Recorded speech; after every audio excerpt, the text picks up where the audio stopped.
اسی لیے اللہ کے نبی فرماتے ہیں لَأَعْلَمَنَّ أَقْوَامًا مِّنْ أُمَّتِي، میں اپنی امت کے اندر ایسے لوگوں کو جانتا ہوں جو قیامت کے دن آئیں گے، یاتون یوم القیامہ، جو قیامت کے دن آئیں گے، بحسنات امثال جبال تہامۃ بیزن، وہ پہاڑوں کے برابر نیکیاں لے کر کے آئیں گے، فیجعلها اللہ عز وجل ہباء منثورا، اللہ تعالیٰ ان کی نیکیوں کو ہوا میں اڑا دے گا، ان کے حج برباد ہو جائیں گے، ان کے عمرے برباد ہو جائیں گے، ان کی نمازیں برباد ہو جائیں گی، ان کے صدقہ خیرات برباد ہو جائیں گے۔ صحابہ نے پوچھا اے اللہ کے نبی وہ کون بد نصیب لوگ ہوں گے؟ اللہ کے نبی بتا دیجئے، کلیئر کر دیجئے، صفہم لنا وجلہم لنا، اے اللہ کے نبی کھول کھول کر کے بتا دیجئے وہ کون لوگ ہوں گے؟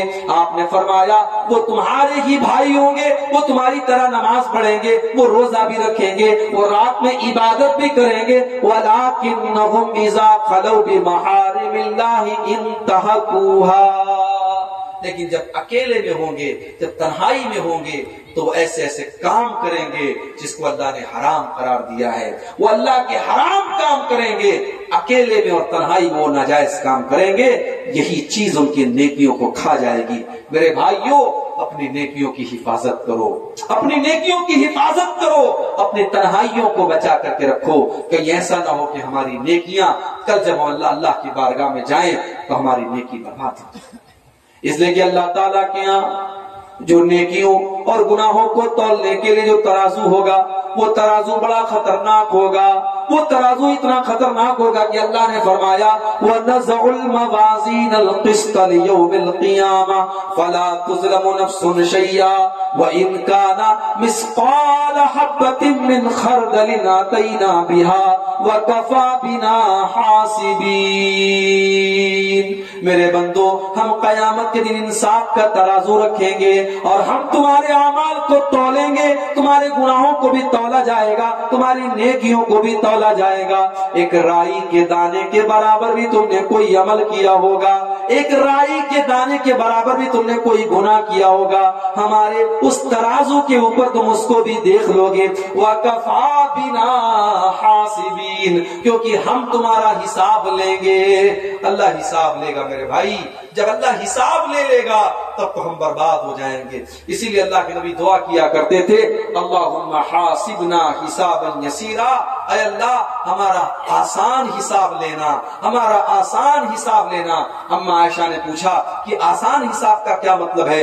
اللہ کے نبی نے فرمایا آسان حساب کا مطلب یہ ہے کہ اللہ تعالیٰ بندے کے عمل کو دیکھے اور نظر انداز کر دے، اللہ بندے سے جانچ پڑتال نہ کرے، بندے سے پوچھ تاچھ نہ کرے، اس لیے کہ اگر اللہ نے پوچھ تاچھ کر لی تب تو بندہ کام سے چلا جائے گا، بندہ برباد ہو جائے گا۔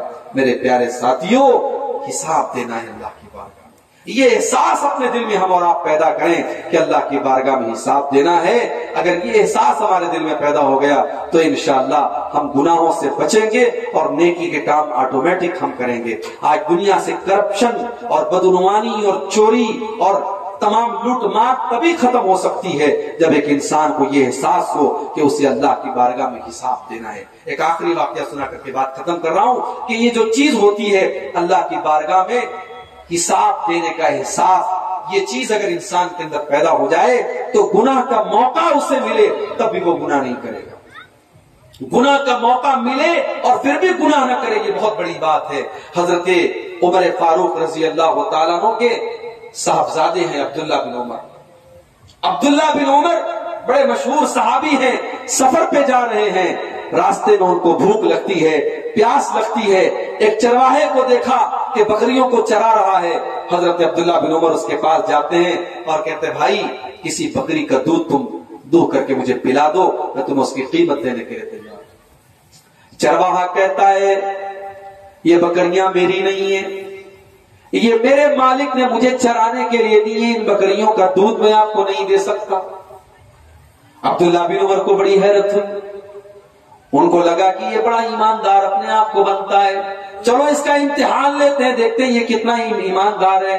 عبداللہ بن عمر نے کہا اچھا ایک کام کرو، تم ایک بکری مجھ کو دے دو، تم اس میں سے ایک بکری مجھ کو دے دو، میں دودھ بھی پی لوں گا، بھوک لگے گی میں ذبح کر کے اس کا گوشت بھی کھا جاؤں گا، اور تمہیں پیسہ بھی دے دوں گا اور تمہارا مالک تم سے پوچھے گا تو کہہ دینا کہ میری بکری ایک بکری کو بھیڑیا لے کے چلا گیا اور بھیڑیا کھا گیا، تمہارا بھی کام بن جائے گا، میرا بھی کام بن جائے گا۔ عبداللہ بن عمر نے یہ بات اس چرواہے سے اس لیے کہی کہ وہ دیکھنا چاہتے تھے کہ یہ چرواہا جو جاہل ہے، جو پڑھا لکھا نہیں ہے، دیکھتے ہیں اس کو اللہ کی ذات پر کتنا اللہ کا ڈر اس کے دل میں ہے اور کتنا ایماندار ہے۔ جب عبداللہ بن عمر نے یہ آفر پیش کیا، اس نے جواب کیا دیا میرے پیارے ساتھی، وہ جواب سننے کے لائق ہے۔ اس چرواہے نے کہا عبداللہ بن عمر آپ نے تو بڑا اچھا مجھ کو آفر دے دیا، آپ مجھے پیسہ دے دیجئے گا، میں آپ کو بکری دے دوں گا، آپ کا بھی کام بن جائے گا، میرا بھی کام بن جائے گا۔ مالک سوال کرے گا، میں جواب دے دوں گا کہ بھیڑیا آیا اور بکری کو لے کے چلا گیا، اور بھیڑیا تو آتا رہتا ہے، مالک کو بھی شک نہیں ہوگا، مگر اے عبداللہ بن عمر فَأَيْنَ اللَّهُ، مجھے بس ایک سوال کا جواب دے دیجئے، کل جب اللہ تعالیٰ مجھ سے سوال کرے گا تو نے اپنے مالک کے ساتھ اتنا بڑا دھوکہ کیوں کیا، تو نے اپنے مالک کے ساتھ یہ فراڈ کیوں کیا، تو نے اپنے مالک کے سے جھوٹ کیوں بولا، تو نے مالک کی امانت میں خیانت کیوں کی، تو آپ بتا دیجئے کہ میں اللہ کو کیا جواب دوں گا۔ فَأَيْنَ اللَّهُ، اللہ کہاں چلا گیا، میں اللہ کو کیا جواب دوں گا۔ جب یہ جملہ عبداللہ بن عمر نے سنا، آنکھوں سے آنسو آ گئے اور کہا کہ واقعی میں تیرے اندر اللہ کا ڈر موجود ہے، تیرے اندر اللہ کا خوف موجود ہے، اور پوچھا کہ تیرا مالک کون ہے۔ اور جب مدینہ پہنچے عبداللہ بن عمر تو اس کے مالک کا پتہ لگوایا اور اس سے مالک کو قیمت دے کر کے اس غلام کو آزاد کروایا، اور جب وہ آزاد ہو گیا تو عبداللہ بن عمر نے کہا کہ یہ جو تیرے ایک لفظ نے جو تو نے اس نے کہا تھا فَأَيْنَ اللَّهُ، کہ اللہ کہاں ہے اور اللہ کو میں کیا جواب دوں گا، تیرے اس ایک جملے نے آج تجھے غلامی سے بچا لیا ہے، تجھے غلامی سے آزاد کر دیا ہے، اور مجھے امید ہے کہ کل جہنم کی آگ سے بھی تیرا یہ جملہ تجھے آزاد کر دے گا۔ میرے پیارے ساتھیوں، یہ احساس اگر ہمارے دل میں پیدا ہو جائے کہ اللہ کو جواب دینا ہے، اللہ کو کیا منہ دکھائیں گے، اگر یہ چیز ہمارے اندر پیدا ہو جائے تو بہت سارے مسئلے ہمارے حل ہو سکتے ہیں۔ آئیے ہم اللہ سے دعا کریں، رب العالمین آج کے اس پروگرام میں ہماری حاضری کو قبول فرمائے۔ دنیا کے تعلق سے اور فکر آخرت کے تعلق سے جو باتیں میں نے آپ کے سامنے رکھی ہیں، اللہ کہنے والے کو اور سننے والوں کو سب کو عمل کی توفیق عطا فرمائے۔ اللہ ہمارے نوجوانوں کی بھی اصلاح فرمائے، اللہ ہماری ماں بہنوں کی بھی اصلاح فرمائے۔ آج جس ادارے کے لیے آج کا یہ پروگرام منعقد ہوا ہے، اللہ اس ادارے کے لیے بھی ہم سب کو بڑھ چڑھ کر کے حصہ لینے کی توفیق عطا فرمائے، اور جن لوگوں نے اس ادارے کے لیے چندہ دیا ہے، تعاون دیا ہے، اللہ ان کے تعاون کو قبول فرمائے۔